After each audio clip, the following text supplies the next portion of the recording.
Paliwanag nga dito ni Commodore, this is a satire. So nobody know who that is. Ang yung issue kasi pinalaki lang, pinalala ng embassy ng China dito sa Philippines at sinabing si president nila yon. Pero hindi naman niya tuwirang sinasabi kasi satire yun. Do you think that the Philippine government needs to have a decisive action towards China about this? Needs to have a decisive action? Well, in the Like first place, probably counter protest or, you know. yeah,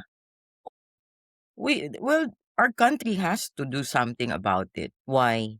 Kasi Chinese is becoming a bad visitor, 'di ba? Hindi maganda yung masyado silang nagiging hostile, masyado silang yung behavior nila, unacceptable na.